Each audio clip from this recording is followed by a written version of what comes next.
ಹೊಟ್ಟೆಗೆ ಹಿಟ್ಟಿಲ್ಲದಾಯಿತೆ. ಬಿಗಿ ಓದಿರುವ ನನ್ನನ್ನ ಬಾಳು ಕಣ್ಣೀರಿನ ಕಡಲು.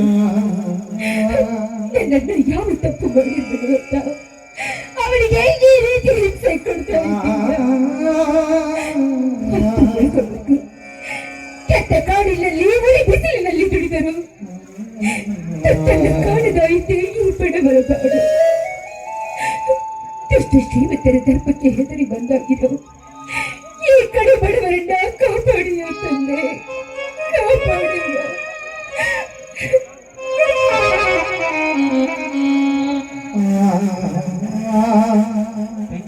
ಜ್ಯೋತಿ, ಅಲ್ಲ ನಿನ್ನ ಕಾಲಿನಲ್ಲಿ ರಕ್ತ?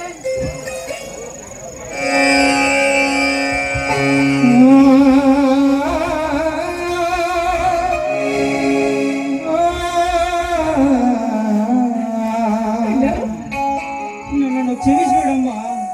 ಈ ನಿನ್ನ ಸ್ಥಿತಿಗೆ ನಾನೇ ಕಾರಣ.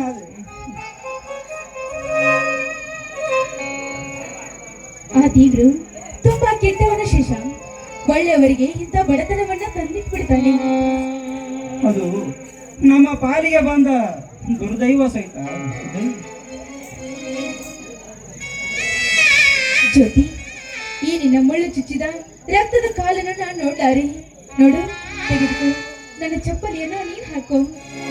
ಬೇಡ ಸಹಿತ, ಚಪ್ಪಲಿ ಹಾಕೊಂಡ್ರೆ ನಿಮಗೆ ಬಂದಿರುವ ಬಡತನದ ಜ್ವರ ಕಡಿಮೆಯಾಗುತ್ತವೆ.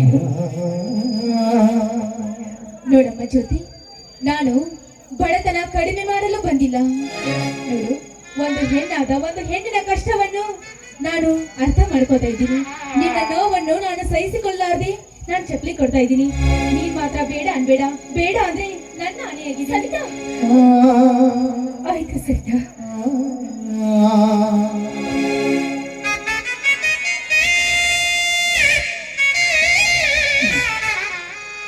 ಪ್ರಪಂಚ ಯಾವ ದುಷ್ಟ ಮೃಗಗಳ ಮಧ್ಯೆ ದುಷ್ಟ ಶ್ರೀಮಂತರ ಎಂಬ ಬಡತನವ ಬಂಡೆಯನ್ನು ಹೊತ್ತಿರುವ ನಾನು ಈ ನನ್ನ ತಂಗಿಯ ಸ್ಥಿತಿ ನೋಡಿ ನನಗೆ ಮಾತುಗಳೇ ಬರುತ್ತಿಲ್ಲ. ಮಣಿಯಲ್ಲಿ ಬೆಳೆದು ನಿಂತಿರುವ ತಂಗಿಯನ್ನು ಬೆನ್ನಿಗೆ ಕಟ್ಟಿಕೊಂಡು ದುಡಿಯಲು ಹಚ್ಚುತ್ತಿರುವ ಪಾಪಿಯನ್ನ ನಾನು. ಜ್ಯೋತಿ, ಊಟ ಯಾವಾಗ ಮಾಡಿದ್ಯೋ ಏನೋ. ನೋಡು, ನಾನು ಮನೆಯಿಂದ ಊಟ ತಂದಿದ್ದೀನಿ, ಬಾ ತಿನ್ನಿಸ್ತೇನೆ.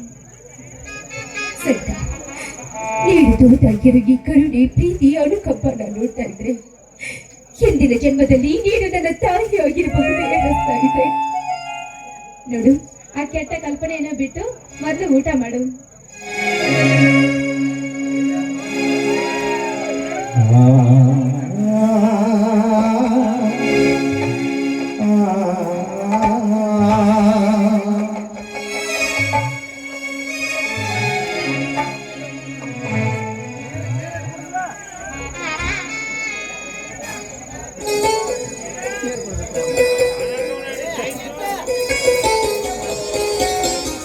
ನೋಡು, ಏನೋ ಮನಸ್ಸಿನ ಕಲ್ಪನೆಯನ್ನ ಬಿಟ್ಟು ಮೊದಲು ಆ ವ್ಯರ್ಥ ಪ್ರಯತ್ನ ಮಾಡಬೇಡಿ.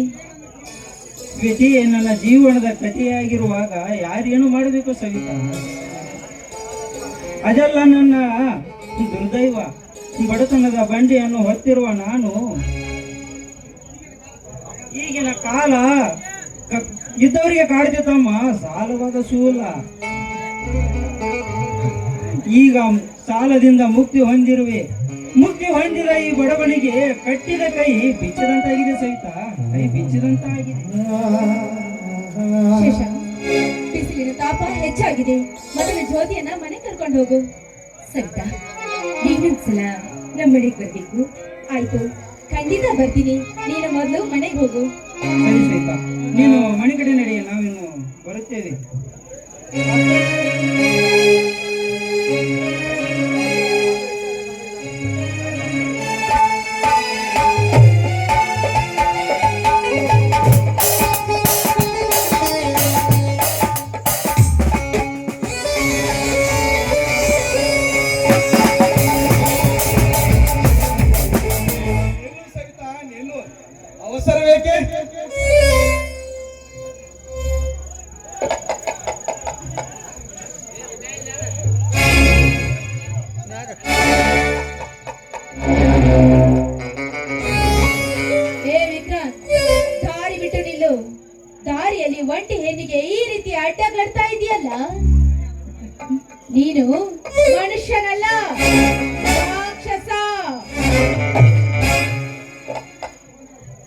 ಸರಿಯಾದ ಸಮಯವನ್ನೇ ನೋಡಿ ಬಂದಿದ್ದೀನಿ ಸವಿತಾ.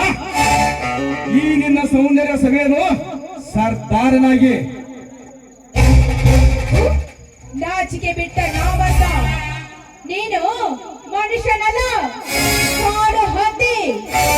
ನೋಡು, ಅದನ್ನರಿತು ಇಲ್ಲಿಂದ ಹೊರಟು ಹೋಗು. ಸವಿತಾ, ಅರ್ಥವಿಲ್ಲದೆ ವ್ಯರ್ಥ ಮಾತನಾಡಿ ನನ್ನ ಪಿತ್ತನ್ನು ಎತ್ತಿಗೇರಿಸಬೇಡ. ಈ ದಟ್ಟವಾದ ಕಾಡ ಅಡಿವೆಯಲ್ಲಿ ಇಲ್ಲ. ಬಾ, ಇಬ್ಬರು ಒಂದಾಗಿ ಮೈ ಮರೆಯೋಣ. ಏಯ್, ಮುಟ್ಟದಿರೋ ಮಾನಗೆಟ್ಟವನೇ. ನೋಡು, ಇಂಥ ಹೀನ ಕೆಲಸವನ್ನ ಬಿಟ್ಟು ಕಾಶ್ಮೀರದಲ್ಲಿ ದೇಶ ಕಾದಿದ್ರೆ ಆ ದೇವರು ನಿನಗೆ ಪುಣ್ಯನಾದ್ರೂ ಕೊಡ್ತಿದ್ದ. ಅದರಲ್ಲಿ ದಾರಿಯಲ್ಲಿ ಅಡ್ಡಗಟ್ಟಿ ಒಂದು ಹೆಣ್ಣಿಗೆ ಕೈಯನ್ನು ಮಾತಾಡ್ತಾ ಇದೆಯಲ್ಲ, ನಾಚಿಕೆ ಆಗೋದಿಲ್ವಾ ಇನ್ನು ನಿನಗೆ? ನಿಮ್ಮಂತವರಿಂದಲೇ ಈ ದೇಶದ ಸ್ಥಿತಿ ಹೀಗಾಗಿರೋದು. ಸವಿತಾ, ಹೀಗೆ ಚೀರ್ತಿಯೋ ಷಂಡ? ನೀನೊಬ್ಬ ಗಂಡಸೇನೋ? ನೀನು ಗಂಡಸಲ್ಲ, ದೇಶಕ್ಕಾಗಿ, ಈ ದೇಶಕ್ಕಾಗಿ ಹೋರಾಡ್ತಾ ಇದೀನಲ್ಲ. ನಮ್ಮ ಅಣ್ಣ ಕರೋ ನಿಜವಾದ ಗಂಡಸು. ನೀನೊಬ್ಬ ಗಂಡಸ, ಷಂಡನ ಮೊನ್ನೆ. ಸ್ವಚ್ಛಿನ ಸೂಳಿ. ಸೂಳೆನೋ ಹಸುಳೆ? ಇದು ಗರತಿಯ ಕುಲದ ಹೆಣ್ಣು. ಗರತಿ ಗರತಿಯೊಂದು ಕ್ಷಣ ಕ್ಷಣಕ್ಕೂ ಹಾರಾಡಿದ್ರು. ಗರತಿಯೊಂದು ಗಂಡ ಕರೀಲಿಕ್ಕೆ ಬಂದರೆ ಗೆಳತಿಯರಿಗೆ ಹೋಗಿ ಭೇಟಿಯಾಗಿ ಬರ್ತೀನಿ ಎಂದು ಮೆಂಡನ ಜೊತೆ ಸರಸಾಡಿ ಬರುವ ಸೂರ್ಯರಿಷ್ಟಿಲ್ಲ ಈ ಸಮಾಜದಲ್ಲಿ. ಗಂಡ ಶಂಡನೆಂದು ಮೆಂಡನಿಸುವ ಬಯಸುವ ಗಂಡ ರಂಡೇರಿಷ್ಟಿಲ್ಲ ಈ ಸುಂದರವಾದ ಸಮಾಜದಲ್ಲಿ. ಮದುವೆಯಾಗಿ ಪತಿ ಆದಿನ ಆಗದೆ ಆಧಾರದ ಹೆಣ್ಣುಗಳಿಷ್ಟಿಲ್ಲ ಈ 25ನೇ ಶತಮಾನದಲ್ಲಿ. ಮಾಡದೆ ನನಗೊಂದು ಮುತ್ತ ನೀಡು. ನಿನ್ನ ಗರ್ಭಿತನದ ಗತ್ತು ಕತ್ತು ಹಿಸುಕಿದ್ರೆ ಸಿಗೋದಿಲ್ಲ ಮುತ್ತು.